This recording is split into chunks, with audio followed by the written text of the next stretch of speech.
Bapak yang dirahmati Allah, mari kembali sepenuh hati kita menyampaikan puji dan syukur kepada Allah Subhanahu wa Ta'ala, di mana pada pagi hari ini hanya atas izin dan rahmat Allah Jualla bersama-sama kita telah dapat melaksanakan pembacaan ayat suci Al-Quran yang kita awali dari ayat ke-94 pada surah Bani Israel atau surah Al-Isra ini sampai dengan ayat ke-98. Mudah-mudahan atas segala kesabaran, atas segala ikhtiar dan perjuangan di dalam kita menyiapkan diri dan melaksanakan pembacaan ayat suci Al-Quran, semoga Allah Subhanahu wa Ta'ala membukakan pintu rahmat, barokah dan hidayahnya untuk kita semuanya. Amin ya rabbal alamin. Nah, baiklah Bapak dan Ibu yang dirahmati Allah, sebagaimana biasanya sebelum kita menelusuri pesan-pesan terbaru yang kita dapati dalam ayat-ayat yang kita baca pada pagi hari ini, alangkah baik dan eloknya apabila kita memperhatikan sejenak atas pesan-pesan yang kita dapati kemarin di dalam ayat-ayat sebelumnya. A'udzubillahi minasyaitonirrajim. Aku berlindung kepada Allah dari segala godaan syaitan yang terkutuk. Bismillahirrahmanirrahim, dengan menyebut nama Allah yang Maha Pengasih lagi Maha Penyayang. Dalam kita membaca beberapa ayat yang kita telusuri kemarin sampai dengan ayat ke-93, Bapak dan Ibu, bahwa betapa banyaknya kita bisa mendapati bagaimana Allah Subhanahu wa Ta'ala telah mengingatkan kepada kita semuanya bahwa Allah telah menyampaikan berulang-ulang segala pesan dan ayat-ayat Allah melalui peristiwa-peristiwa kaum-kaum terdahulu, namun betapa banyaknya daripada orang-orang yang berada pada kehidupan Nabi dan Rasul terdahulu, mereka mengingkari atas apa yang telah disampaikan tersebut. Dan bahwa bagaimana kita bisa mendapati bahwa orientasi terhadap segala sesuatu yang bersifat materi, sesuatu yang bersifat fisik, segala sesuatu yang sebetulnya remeh-temeh dalam pandangan Allah Subhanahu wa Ta'ala, mereka kedepankan dan mereka sampaikan itu kepada baginda Rasulullah SAW dengan menyampaikan permintaan-permintaan yang sungguh sangat tidak masuk di akal itu sesungguhnya. Namun sesungguhnya Bapak dan Ibu yang dirahmati Allah, kita bisa mendapati pula sebagaimana Allah menyampaikan di dalam ayat-ayat ini, bahwa sesungguhnya tidak akan keluar ucapan-ucapan ataupun dalih-dalih yang mereka sampaikan itu kalaulah mereka memiliki landasan keimanan yang sangat kuat terhadap apa yang disampaikan oleh baginda Rasulullah SAW. Dan betapa pula kita mendapati bagaimana Allah mengingatkan kepada kita semuanya, sebagaimana Allah menyampaikan kepada baginda Rasulullah SAW di dalam menyikapi begitu banyaknya ungkapan-ungkapan ataupun ucapan-ucapan ataupun hinaan yang berisi kalimat-kalimat dan kata-kata yang sesungguhnya sangat tidak bermakna di hadapan Allah Subhanahu wa Ta'ala. Kita pun mendapatkan pesan yang sangat jelas Bapak Ibu, bahwa bagaimana Allah mengajarkan kepada kita semuanya, kita tidak perlu mengikuti gaya bicara mereka, tidak perlu kita mengikuti retorika yang disampaikan di dalam mereka menyampaikan hinaan itu sendiri. Sebagaimana Allah menyampaikan, memerintahkan kepada Rasulullah atas begitu banyaknya perkataan-perkataan mereka tersebut, Allah hanya menyampaikan kepada Rasulullah untuk mengatakan kepada mereka sebagai tanggapannya, cukup mengatakan subhana rabbi hal kuntu illa basyarar rasula. Maha suci Tuhanku, bukankah aku hanyalah seorang manusia, seorang rasul. Nah, Bapak dan Ibu yang dirahmati Allah, mudah-mudahan atas apa yang kita dapati di dalam ayat itu sepatutnya menjadi kewaspadaan bagi kita semuanya, bahwa betapa pentingnya kita memastikan landasan kehidupan kita ini hanyalah keimanan kepada Allah Subhanahu wa Ta'ala, agar terbimbing kita melalui ucapan kita, melalui sikap dan perbuatan kita, melalui apapun yang kita lakukan di dalam menyikapi situasi dan kondisi yang kita hadapi di seputar kehidupan kita ini dengan cara yang terbaik, yang Allah ridho di dalamnya, tetapi tidak mengumbarkan perkataan-perkataan yang tidak bermakna, apalagi sesungguhnya ketika hal itu diungkapkan sebagaimana kita dapati dalam ayat ini.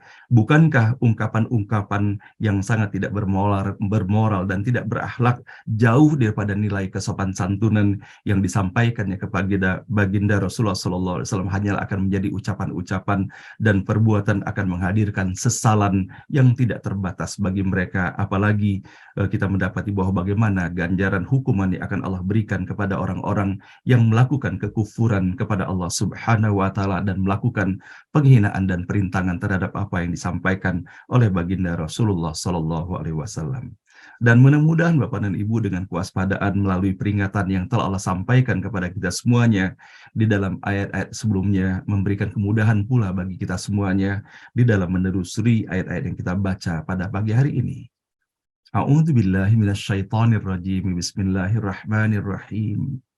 Dalam ayat ke-94 pada surah Bani Israel, wa ma mana'an nasa ayyuminu idh ja'ahumul huda illa an qalu aba'atsallahu basyarar rasula. Apakah yang membuat manusia enggan beriman ketika petunjuk sudah datang kepada mereka? Mereka hanya berkata, adakah Allah mengutus manusia seperti kita untuk dijadikan rasulnya? Ayat ke-95. Qul law kana fil ardi malaikatu yamshuna mutma'innina lanazzalna 'alaihim minas sama'i malakar rasula. Katakanlah, sekiranya di muka bumi ini berdiam para malaikat, mereka berjalan dengan aman dan tentram, niscaya kami mengutus malaikat kepada mereka dari langit sebagai rasul. Ayat ke-96. Qul kafa billahi syahidan baini wa bainakum. Katakanlah, cukuplah Allah sebagai saksi antara aku dengan kamu. Innahu kana biibadihi khabiran basira. Karena ia maha mengenal semua hambanya, maha melihat segala-galanya. Ayat ke-97. Wa may yahdillahu fahuwal muhtad. Barang siapa diberi petunjuk oleh Allah, maka itulah petunjuk yang benar. Wa may yudlil falan tajida lahum awliya'a min dunih. Tetapi barang siapa yang dibiarkan sesat, maka ia tidak akan mendapat pelindung selain dia. Wa nahsyuruhum yaumal qiyamati ala wujuhihim umya wa bukma wa summa. Dan pada hari kiamat kami himpun mereka dengan muka tersungkur, buta, bisu, dan tuli. Ma'wahum jahannam. Api jahannam itulah tempat kediaman mereka. Kullama khobat zidnahum sa'ira. Setiap saat menjadi reda, kami tambahkan dengan api membara. Ayat terakhir. Dzalika jazaa'uhum bi'annahum kafaru biayatina. Itulah balasan mereka dikarenakan keingkaran mereka terhadap tanda-tanda ataupun ayat-ayat kami. Wa qalu a idza kunna 'idhaman wa rufata a inna lamab'utsuna khalqan jadida. Dan mereka mengatakan, kalau kami sudah kembali menjadi tulang belulang dan debu, akan dibangkitkankah kembali kami menjadi ciptaan yang baru? Shadaqallahul azim, maha benar dan maha agung Allah dengan segala firman-Nya. Nah, Ibu dan Bapak yang dirahmati Allah, kembali Allah mengingatkan kepada kita semuanya mengenai bagaimana sesungguhnya penyikapan yang telah dilakukan oleh kaum ataupun orang-orang yang dihadirkan pada masa dan berinteraksi langsung dengan keberadaan Nabi dan Rasul yang diutus kepada mereka. Bahwa betapa Bapak dan Ibu yang dirahmati Allah kalau seandainya kita membayangkan dalam situasi yang dihadapi oleh baginda Rasulullah Shallallahu Alaihi Wasallam, bahwa bagaimana Rasulullah dengan penuh kesantunan yang merupakan keindahan akhlaknya yang luar biasa di dalam menyampaikan pesan-pesan kepada mereka. Maka maha benarlah Allah ketika menyampaikan kepada kita semuanya, wa nunazzilu minal qur'ani ma huwa syifa'u wa rahmah wa rahmatul lil mu'minina wa la yazidul zalimina illa khasara. Kami turunkan setahap demi setahap dalam Al-Quran apa yang menjadi obat dan rahmat bagi orang beriman, tetapi bagi orang durjana, bagi orang yang menutupi dirinya sendiri, hanya akan menambah kerugian demi kerugian. Maka kita bisa mendapati bahwa bagaimana Allah menyampaikan pesan kepada kita semuanya, kepada orang-orang yang menutup diri mereka dengan segala kesombongan dan keangkuhannya, dan kemudian iri dan dengkinya, sehingga ia tidak melihat bahwa yang dihantarkan oleh Rasulullah Shallallahu Alaihi Wasallam adalah merupakan pesan-pesan Allah, merupakan pesan-pesan yang apabila mereka mentaatinya maka akan memberikan kemaslahatan kepada diri mereka sendiri. Tetapi boleh jadi Bapak dan Ibu kita bisa mendapati dalam ayat ini bahwa bagaimana Allah telah menghadirkan ucapan mereka Mereka merasa lebih hebat daripada Rasulullah SAW dan mereka menganggap bahwa tidak sepatutnya bahwa yang ditunjuk sebagai seorang Rasul utusan Allah itu sebagaimana halnya terdapat pada diri baginda Rasulullah SAW. Maka mereka menganggap bahwa mereka sepatutnya lebih banyak orang yang lebih berhak mendapatkan amanah sebagai Rasul itu dilihat dari jabatannya, dilihat dari kekuasaannya, ataupun dilihat banyaknya anak dan keturunannya. Maka kembali kita bisa mendapati bahwa bagaimana di dalam ayat ini pun seperti halnya kemarin Bapak dan Ibu ketika kita mendapati bahwa bagaimana di dalam ayat-ayat tersebut Allah abadikan ucapan-ucapan mereka kepada baginda Rasulullah SAW. Maka kembali kita bisa mendapati sesungguhnya ekspresi yang kita dapati pada ayat yang kita baca pada pagi hari ini mengingatkan kembali kepada kita semuanya ketika iblis mengatakan bahwa ia lebih baik daripada Nabi Adam. Maka inilah yang dikatakan oleh mereka, apakah mungkin Allah itu akan mengutus karena mereka menganggap bahwa Nabi Muhammad SAW adalah sebagai manusia biasa. Nah, inilah Bapak dan Ibu kalau seandainya kita memperhatikan, apalagi kalau seandainya kita melihat dari sisi sejarah bahwa bagaimana keberadaan Rasulullah SAW dan bagaimana pula kini keberadaan orang-orang yang telah menistakan Rasulullah SAW itu. Nah, maka Bapak dan Ibu semoga atas apa yang kita dapati dalam ayat ini, tidak hanya kita melihatnya dari sisi seakan-akan hanya sejarah semata, tetapi sesungguhnya Al-Quran ini akan berlaku sebagai petunjuk penerang jalan, sebagai peta jalan bagi setiap anak manusia di dalam kehidupan di dunia ini yang menginginkan keselamatan secara hakiki di dalamnya. Maka semoga Bapak dan Ibu sikap dan perilaku yang ditunjukkan oleh mereka kepada baginda Rasulullah SAW tidak pula kita sematkan di dalam diri kita.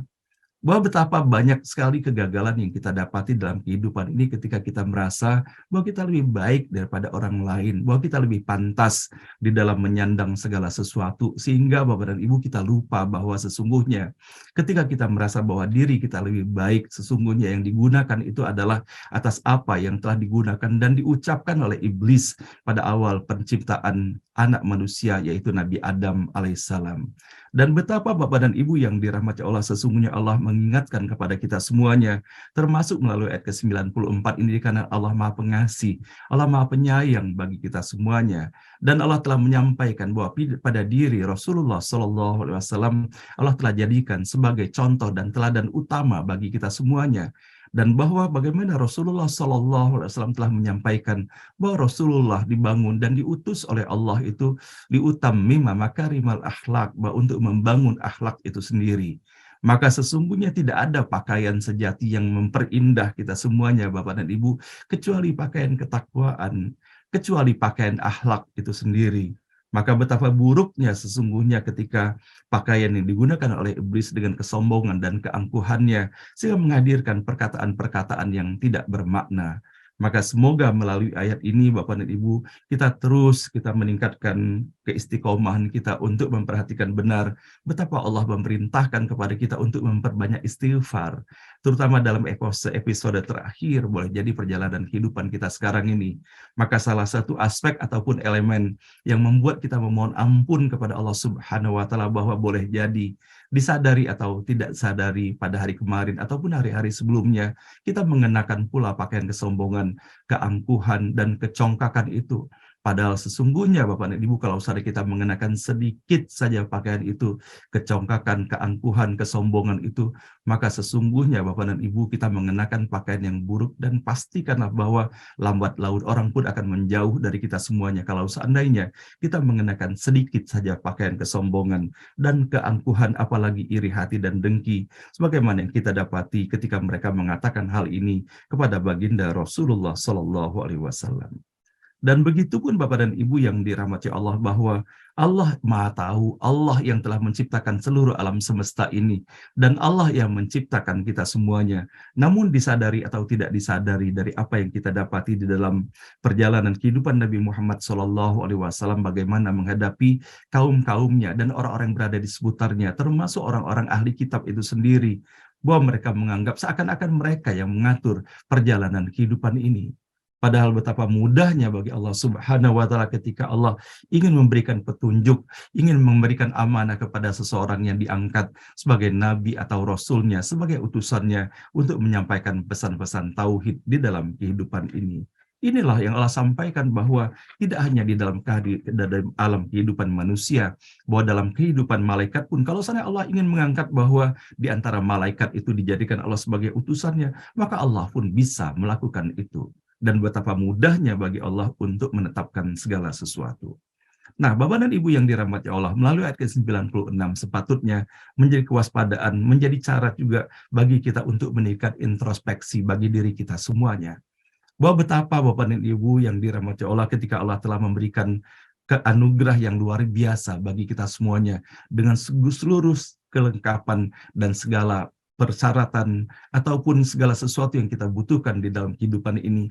Namun menjadi fitrah, menjadi pula Bapak Ibu sekalian bagian dari warna kehidupan kita, kadang-kadang tidak sabar kita menghadapi sesuatu yang kita dapati dalam kehidupan ini. Padahal Allah menyampaikan di dalam ayat kita baca pada pagi hari ini, Qul kafa billahi syahidam baini wa bainakum. Cukuplah Allah sebagai saksi antara kamu, antara aku dengan kamu. Maka Bapak dan Ibu yang dirahmati Allah, ketika kita meyakini benar bahwa sebagaimana disampaikan dalam pesan nilai ihsan itu sendiri, bahwa apapun yang kita lakukan dan bahkan apapun yang tergurat dan terlintas di dalam alam pikiran kita dan hati kita, Allah mengetahuinya. Allah mengetahui persis. Dan kalau seandainya kita menyadari akan nilai ihsan ini, maka tentunya tidak akan mungkin kita melakukan perbuatan-perbuatan yang tidak disukai oleh Allah. Dan perbuatan yang tidak disukai oleh Allah akan mengantarkan bahwa perbuatan itu pun secara hakikatnya tidak akan disukai pula oleh manusia. Dan bahwa betapa boleh jadi sering kita mengalami kegamangan di dalam kehidupan ini, seakan-akan kita tidak memiliki pijakan ataupun tidak memiliki pegangan yang kuat sehingga menghadirkan keputusasaan di dalam menjalani kehidupan ini. Padahal sesungguhnya Allah Subhanahu wa Ta'ala telah mengingatkan kepada kita semuanya, fa inna ma'al usri yusra, bahwa di balik ataupun bersama dengan satu kesulitan itu Allah hadirkan begitu banyaknya kemudahan. Sebagaimana kita dapati Bapak Ibu sekalian yang dirahmati Allah, bahwa betapa mengagumkannya ketika kita melihat keberhasilan seseorang ataupun sekelompok orang di dalam kehidupan ini. Sebagaimana hal yang lagi heboh sekarang ini dalam pertandingan bola misalnya, betapa sesungguhnya diagung-agungkan kepada kesebelasan-kesebelasan yang berhasil di dalam pertandingan itu sendiri. Namun sesungguhnya apakah keberhasilan itu mereka dapatkan begitu saja? Melainkan tidak, Bapak dan Ibu, perjuangannya yang luar biasa. Sebagaimana halnya kita dapati misalnya dalam kesebelasan yang sangat membanggakan kaum muslimin tentunya melalui perwakilan kesebelasan Maroko ini. Kita semuanya mengelu-elukannya, memujinya. Namun tahukah kita bahwa bagaimana sesungguhnya perjuangan mereka? Boleh jadi berdarah-darah, begitu beratnya perjuangan yang mereka lakukan di dalam mereka menuju pencapaian puncak yang didapati oleh mereka sekarang ini sampai dengan memasuki sebagai semifinalis itu. Nah, Bapak dan Ibu, bukankah segala sesuatu yang berat yang dialami oleh mereka itu adalah merupakan ujian? Namun boleh jadi kita bisa mendapati karena mereka yakin akan pertolongan Allah Subhanahu wa Ta'ala, sehingga tiada henti mereka melakukan ikhtiar-ikhtiar itu. Dan boleh jadi Bapak dan Ibu, mereka bukan hanya istiqomah di dalam melaksanakannya, ketika betul-betul kita menjadikan landasan semuanya itu karena Allah Subhanahu wa Ta'ala dalam sesuatu yang dianggap secara fisik berat, maka Allah akan hadirkan kebahagiaan itu. Nah, itulah yang banyak sesungguhnya Bapak dan Ibu yang kita dapati di dalam kehidupan kita sehari-hari. Banyak contoh yang bisa kita dapati. Saya mendapati beberapa kali Bapak dan Ibu dan berdialog dengan mereka, para penyapu jalan, petugas kebersihan, ibu-ibu yang tidak muda lagi Bapak dan Ibu, sudah tua mereka, lebih daripada usia 50 tahun, dan ada yang 60 tahun yang mereka menjadi penyapu jalan itu. Pernah satu ketika saya ngobrol dengan mereka, yang tersirat Bapak dan Ibu sekalian, yang terlihat bahwa betapa bahagianya mereka menjalani pekerjaan itu. Mereka bersyukur atas nikmat yang telah Allah berikan kepada mereka. Padahal kalau misalnya kita lihat Bapak dan Ibu, dari pagi jam 8 pagi sampai dengan jam 5 sore mereka melakukan pekerjaan yang boleh jadi Bapak dan Ibu tidak ada yang mau mengerjakannya karena menganggap gengsi untuk menjadi penyapu jalan itu. Namun tidak demikian halnya ketika ketulus ikhlasan terdapat pada setiap diri yang melaksanakan pekerjaan itu.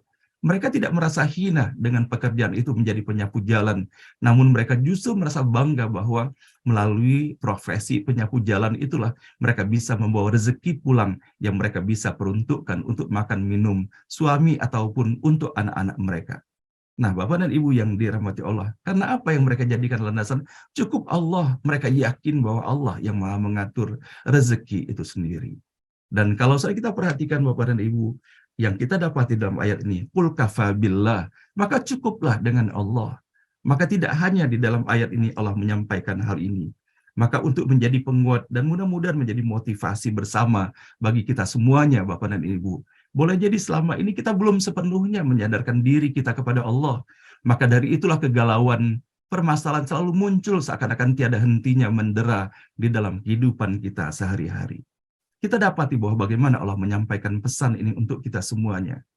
Di dalam ayat ke-6 pada surah ke-4, surah An-Nisa, pada ujung ayat itu Allah menyampaikan, wa kafa billahi hasiba, dan cukuplah Allah sebagai pengawas.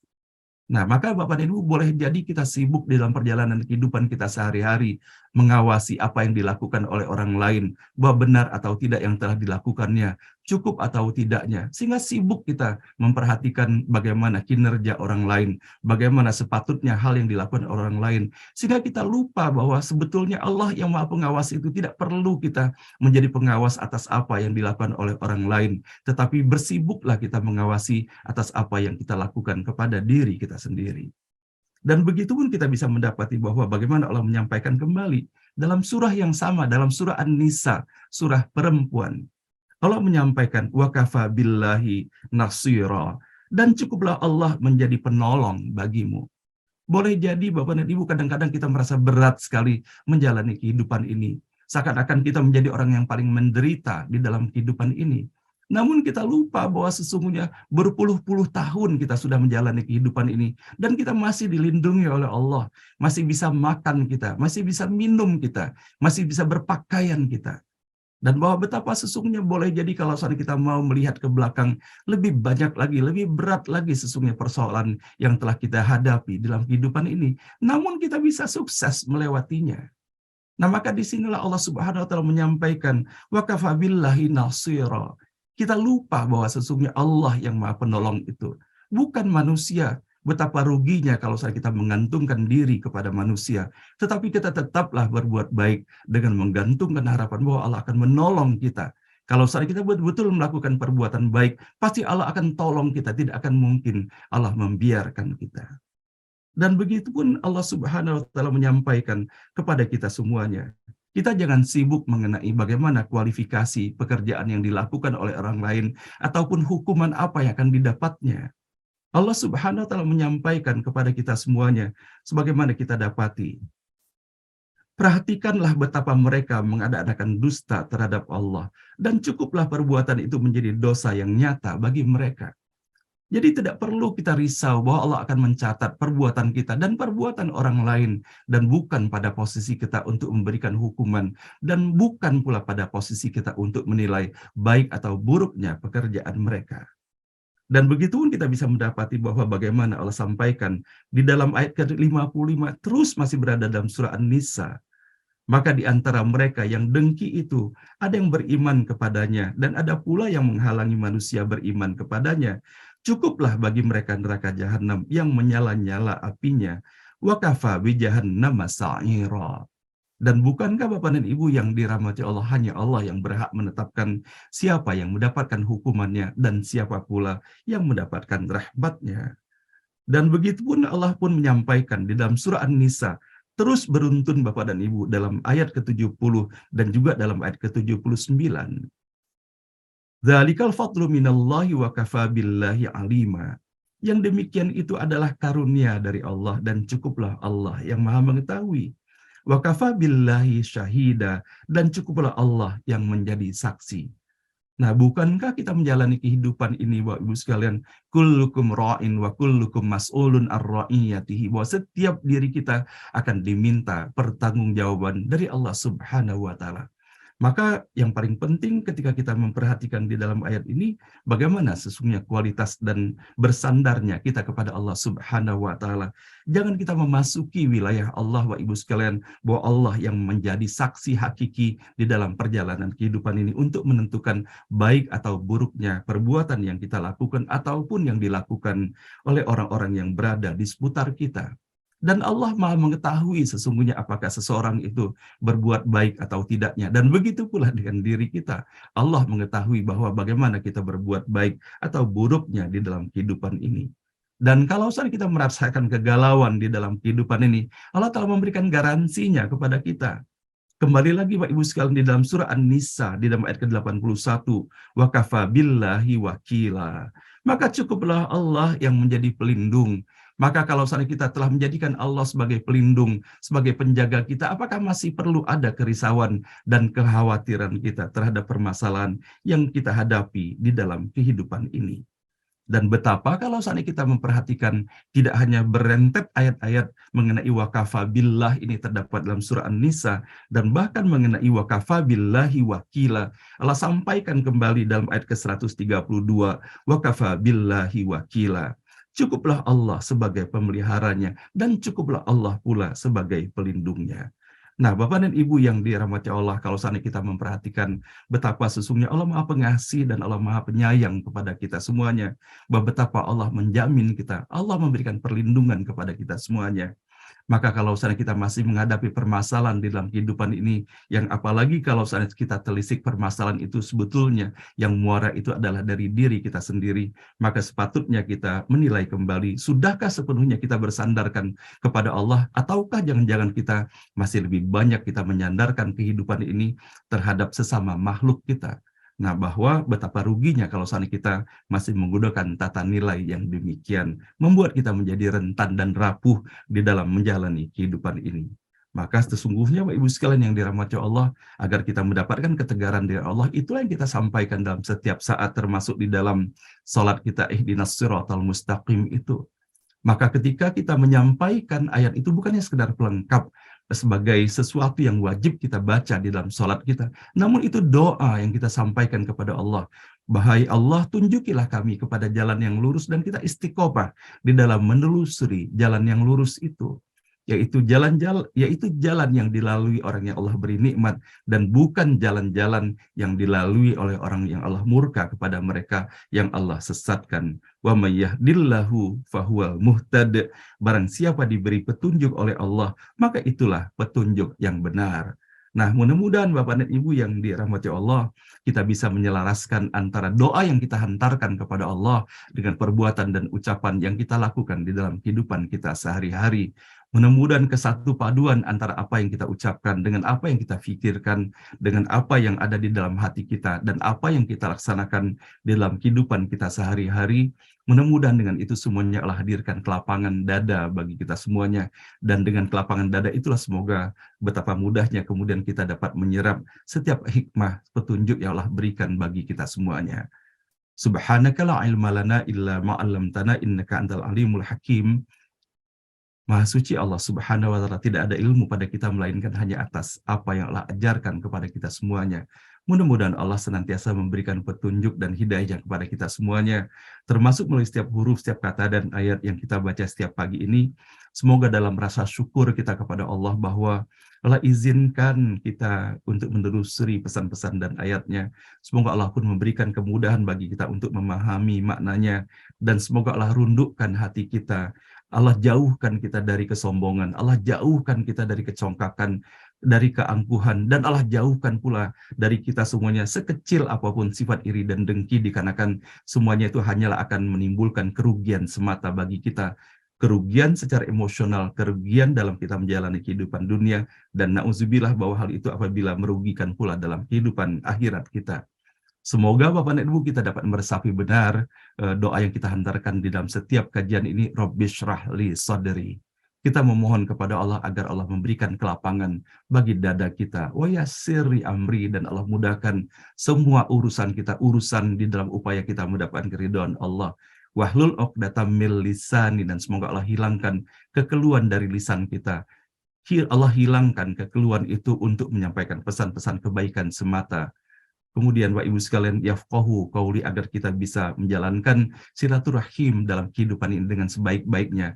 Ketika orang faham apa yang kita sampaikan, bukan faham hanya melalui apa yang kita ucapkan secara lisan kita, mudah-mudahan Allah sambungkan pula hati antara kita semuanya. Nah demikian Bapak dan Ibu yang dirahmati Allah, yang dapat sama-sama kita telusuri dengan segala keterbatasan yang kita miliki pada pagi hari ini. Mudah-mudahan melalui setiap huruf, setiap kata dan ayat yang kita baca di pagi hari ini, terus menjadi cara kita yang menyadari benar bahwa betapa banyaknya dosa dan kesalahan, kebodohan dan kelalaian, dan bahkan maksiat kepada Allah yang telah dilakukan pada hari kemarin dan hari sebelumnya. Semoga Allah membukakan pintu ampunan dan taubat bagi kita semuanya.